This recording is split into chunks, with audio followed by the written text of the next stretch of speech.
Assalamualaikum warahmatullahi wabarakatuh. Sebelumnya perkenalkan, nama saya Fitriana Chandra Dewi. Saya dari kelas 12 MIPA 1 absen 10. Di sini saya menjelaskan sedikit mengenai gaya magnetik atau yang disebut sebagai gaya Lorentz. Apa itu gaya Lorentz? Gaya Lorentz adalah gaya yang dikemukakan oleh ilmuwan asal Belanda yang bernama Hendrik Anton Lorentz. Gaya Lorentz merupakan gabungan antara gaya elektrik dan gaya magnetik pada suatu medan elektromagnetik. Gaya Lorentz ditimbulkan karena adanya muatan listrik yang bergerak atau karena adanya arus listrik dalam suatu medan magnet. Sedangkan arah dari gaya Lorentz ini selalu tegak lurus dengan arah kuat arus listriknya yang disimbolkan I besar, dan induksi magnetik yang ada di dalamnya disimbolkan dengan huruf B besar. Kemudian, gaya Lorentz terbagi menjadi 3 bagian. Yang pertama, gaya Lorentz pada penghantar berarus. Pada bagian ini berlaku kaidah tangan kanan. Kaidah tangan kanan maksudnya apa?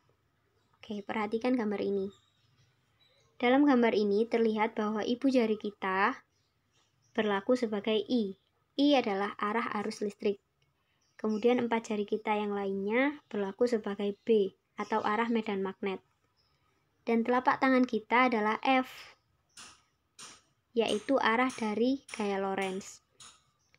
Kemudian, besar dari gaya Lorentz ditentukan dengan rumus Bill sin theta, di mana B adalah kuat medan magnet dengan satuan Tesla, I adalah kuat arus listrik dalam satuan ampere, L adalah panjang kawat dalam meter, sin theta adalah sudut antara I dan B. Lebih tepatnya di sini karena dia siku-siku jadi sudutnya 90 derajat. Kemudian yang kedua adalah gaya magnetik di antara dua kawat sejajar berarus.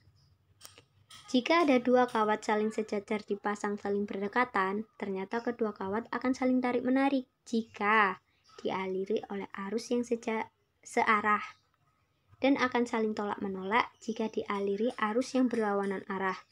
Jadi, arus dalam kawat sangat berpengaruh dalam gaya yang akan ditimbulkan ya teman-teman. Kemudian ini adalah rumusnya, di mana F adalah gaya Lorentz tersebut, I1, I2 adalah arus pada masing-masing kawat, A adalah jarak antara kedua kawat dalam meter, mu 0 adalah permeabilitas udara dengan tetapannya 4pi kali 10 pangkat min 7, kemudian L adalah panjang kawat dalam satuan meter.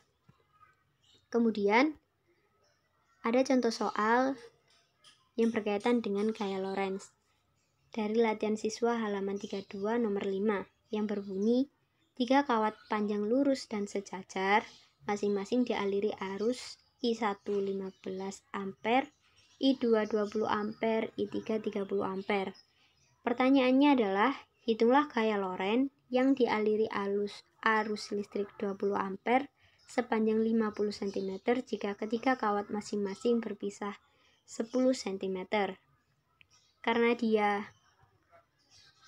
terdiri dari 3 kawat panjang lurus dan sejajar, maka penyelesaian dan pembahasannya adalah sebagai berikut.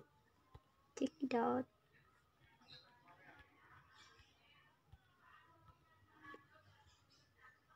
Tampilan kawatnya akan jadi seperti ini ya teman-teman.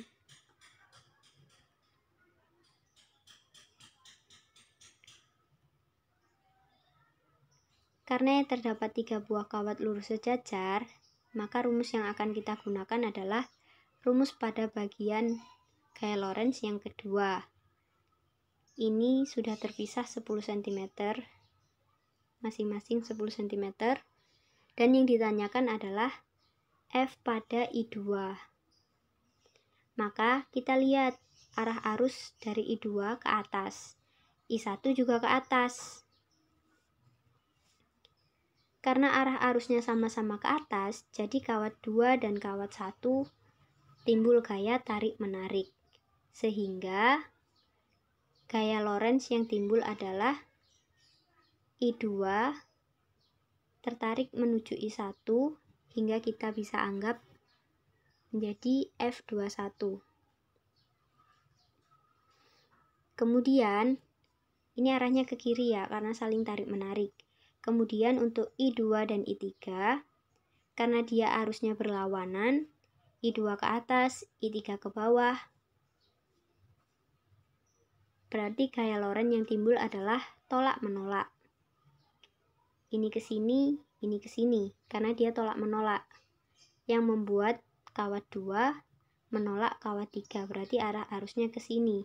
Kita bisa anggap F23. Jadi di sini kita ada F21 dan F23 yang arahnya sama-sama ke kiri. Kemudian dari soal di slide sebelumnya diketahui sebagai berikut. I1 besarnya 15 ampere, I2 20 ampere, I3 30 ampere, L-nya 0,5 meter, A-nya 10 pangkat min 1, yang ditanyakan adalah besarnya F, maka kita harus mencari F21 dan F23-nya dahulu.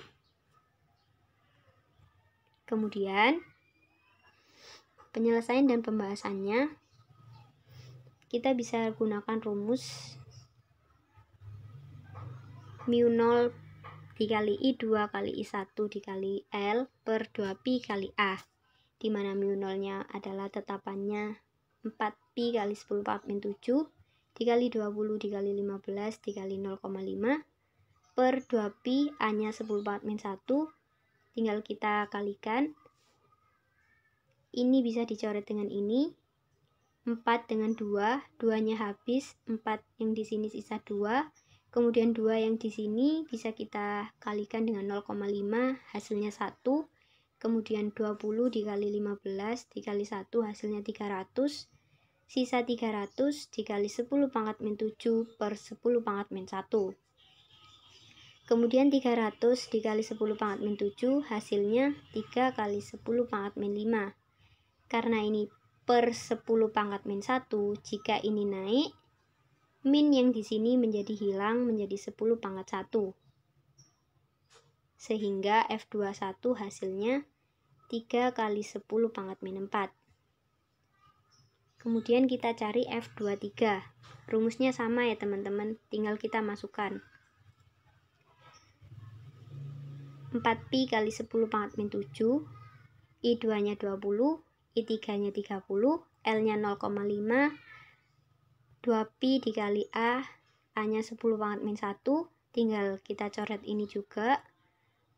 2 sisa di sini, 2 kali 0,5 hasilnya 1, 20 kali 30 hasilnya 600, kemudian 600 dikali 10 pangkat min 7 hasilnya 6 kali 10 pangkat min 5, ini per 10 pangkat min 1 dinaikkan menjadi 10 pangkat 1, hingga hasilnya 6 kali 10 pangkat min 4. Kemudian, karena yang ditanyakan adalah total F pada I2, kawat kedua, karena F21 dan F23 searah, maka hasilnya dijumlah. Tinggal dijumlah saja F21 dan F23. F21 nilainya 3 kali 10 pangkat min 4, F23 nilainya 6 kali 10 pangkat min 4. Karena ini bilangannya sama, kita tinggal jumlahkan bilangan depannya saja.